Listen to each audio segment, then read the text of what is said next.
Hi there, my name is Peter Horobin from Peter Horobin Saddlery, Australia and Stride Free.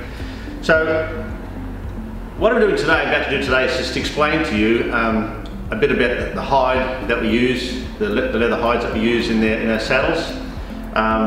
There seems to be a lot of questions these days about imperfections in hides. Well, some people call them imperfections, but they're basically the natural growth marks of the hide that comes from the cow.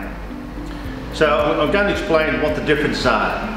First of all, I'd like to show you our hide of leather here.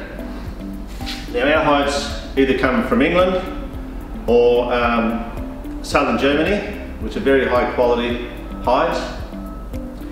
In this black hide here, you can see it goes narrower to the front. So this is the neck of the cow, the shoulders, two front legs, the armpits, which is very sloppy leather, then the belly. Back here we've got the back legs and the butt of the cow. Here's the tail. Down here you can actually see a line of the spine of the cow. So what I'd like to explain to you is that when we have a hide of leather and we're cutting a saddle, around about 10 to 20% sometimes of a hide, depending how good quality it is wasted because of scars or belly. You know, the belly or around the armpits is too soft. It doesn't wear well, it stretches too much. You can see the fibres are very loose here. So that's wasted. The armpits, the belly, some of the bits up around the neck are wasted. We use it for some parts that may not be in the wearing part of the saddle, but generally we use mostly the croupion, which is this section here, across the back, down to the shoulder, all through this area here. Now having said that, we call it the best part of the hide, but as you can see on this black hide here, we have a deep scar. We'll have a closer look later. The deep scar there, some marks here that we definitely wouldn't use on a seat.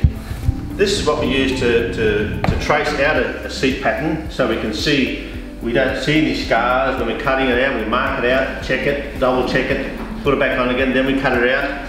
And that leather is then stretched in hot water over the seat of the saddle and dried. So also a flap. If you take a saddle, the flap of the saddle, here's a pattern. We also wouldn't put that in the middle there like that because you'd leave this mark across here. We wouldn't use that scar there. It needs to be a good piece of leather, however, because it gets a lot of wear and tear from the stirrup leathers and the rider's legs. So we need to find a good spot for that. We wouldn't put it down near the armpit of the horse or the belly, because again, it would get too soft and supple and stretch. But take a look at this brown hide.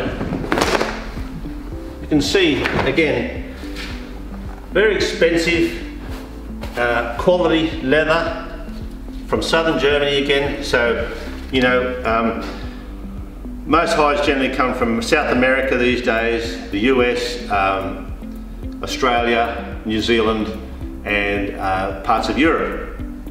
The parts of Europe where I get my hides from, southern Germany, it's illegal to have barbed wire fences. You won't see many cows in barbed wire fences, all electrified. So, whereas other countries have barbed wire fences, they have dry branches from deserts and things, dry continents where they scratch against. There's tick bites, there's lots of insects that bite into cows' hides as well that leave marks. Some are even branded on the hindquarters here, so we lose a whole area from a brand when a cow is branded.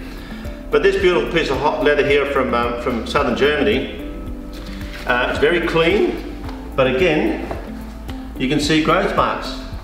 Here's the neck, shoulders, the croupion, and again, in the best part of the hide, we can see these growth marks here. And if you place a pattern there like that, you may sometimes get these growth marks across the seat. I'll show you an example shortly. We can use it here where there aren't any growth marks. We'll use that as well. And also the flaps. So the difference between a scar and growth marks is you can see, just take a look, you can see here, here's the growth marks, like a wrinkle. But here you can see a deep scar, you see, It's actually scratched into the hide. We wouldn't use that in our seat leathers or our flaps. The leather's too good to throw in the garbage bin, so we might use it somewhere underneath the saddle, inside the saddle is a better word, where it wouldn't be seen, but it still has good strength. Now, if I show you two saddles, for instance,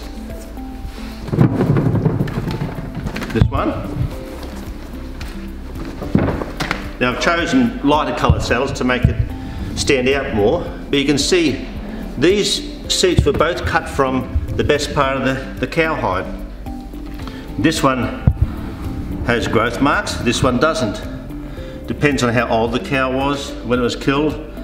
Obviously, the older the cow, like people, the more wrinkles we have, you see. But it doesn't mean, when it has marks like this, it does not mean that the hide is of lesser quality. Some people say it doesn't look as pretty, but I think it actually gives the hide character. It's a true sign. There's true leather, it's tanned naturally, and also there's nothing disguising it or covering it up. A lot of hides these days, the only way you get a perfect hide without any scars or growth marks is when the leather is sprayed, the colour is sprayed on. So like some leather couches, like a lot of leather couches, a lot of handbags, shoes, they actually use any kind of hide regardless of scars and growth marks, but they'll spray it with the colour, give it a light sanding with sandpaper, and the machine goes through and sands it very lightly, not in the millimetre thickness, and then it's sprayed, so it looks perfect. The only other way you get a perfect saddle without any growth marks is, of course, by a synthetic saddle, so which I wouldn't recommend. On this one here, you can see we talked about the perfect seat, but you can see on the flaps we have growth marks, you see, down here. Let's have a look underneath in the panel. Oh, here we are as well. We've got some growth marks, but still cut from the best part of the hide. Hopefully that explains things better for you, and but at the end of the day, if you have any questions at all, please contact us at peter@horobin.com.au. Peter Horobin Saddling. Thank you.